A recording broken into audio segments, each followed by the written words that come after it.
bench, we have another one of my favorite rifles, only this one really is my favorite one. We have the M1 Garand. And yes, I did say Garand.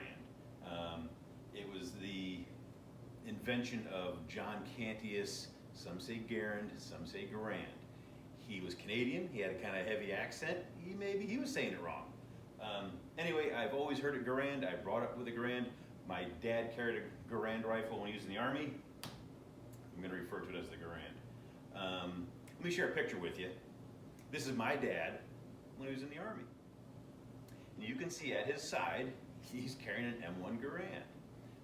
Dad's still around. He's in great health. I talked to him today. If you have any questions you want to ask about somebody who actually carried one and fired one and lived with it, he's a good resource. It's not too many of those guys left. But if you've been on the internet, you've seen Garands, you've seen them in video games. You hear all about these different myths. About the ping and the enemy soldiers popping their heads up. You heard about the M1 or the Garand Thumb. Well, I'm going to tell you from a very early age. My dad would tell me about the M1 Thumb. It happens, but it only happens if you have an empty gun.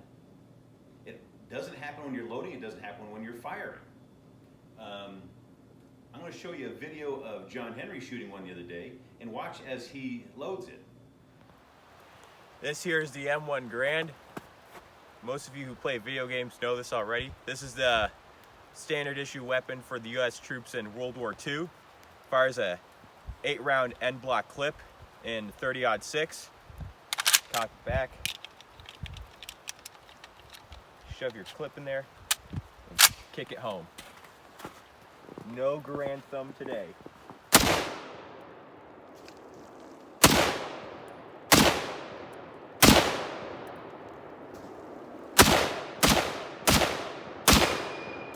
And there's that ping. That's how you know you're out. And you see how that bolt is very slow as it strips a round off the clip, and as it pushes that round out of the chamber, that bolt's moving pretty slow. In fact, he had to help it along. Okay, you would have to have sloth-like reflexes to get your thumb caught in there. All right, I've got a 8-round end block clip. These are dummy rounds. And when you go to load this thing, how you load it is going to keep you from getting a thumb. If you're like, I don't want to buy an M1, I don't want to shoot M1 because I'm afraid of catching my thumb in there. I'm scared of it. All right, let's take that fear away. As you load it from the top, you'll push against that magazine, or you push against the follower. Put the blade or the heel, the karate chop part of your hand against the op rod. Push down with your thumb. You'll feel a click. You let go. Loaded. That didn't even come close to hitting my thumb. All right, let's get that round out of there. I'll jack it out. Hold the bolt open. Magazine release. Now I've got an empty gun, and it's locked open. It's not gonna get your thumb, as long as you're not an idiot. This is actually, if you look at the serial number on this one, it's from the 500,000s. This puts it in 1941. This gun's been rebarreled, it's been restocked, and like most Garands, they're kind of Frankenstein or a mutt. They're a bunch of guns put together. That's how it was after the war. They just put guns back together with the parts they had on hand. Like I said, this was rebarreled in 1951, which is during the Korean War. So it was built before World War II, restocked during the Korean War, and it is what it is. This is my later one. This is a birch stock. This is my tactical M1 because I got my extra clips here right on the stock, like you would for an M1 carbine. This serial number puts it around 1957. So it's one of the last Garands being built. It was never issued.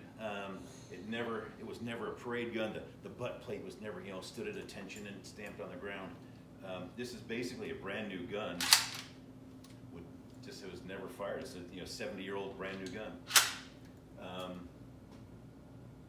But if you have any kind of fear of catching your thumb in there, don't even worry about it.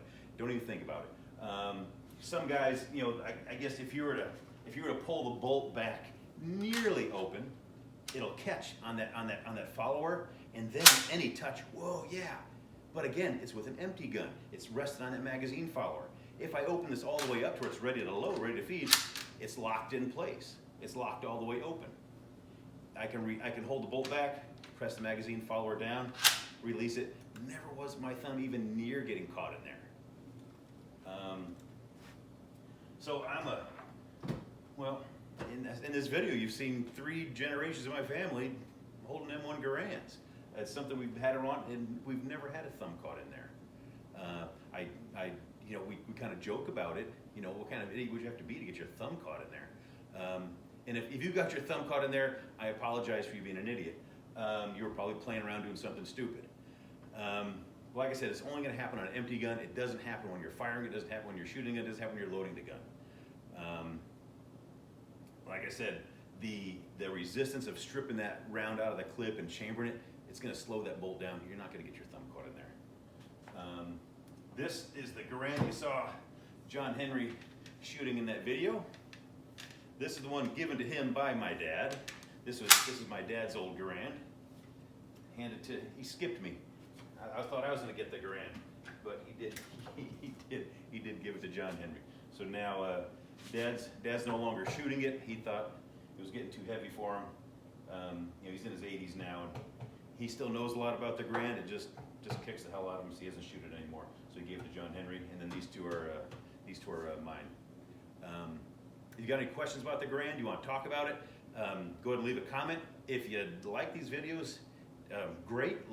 Press that like button, subscribe. If you don't like them, tell me how I can make it better. All right, keep shooting.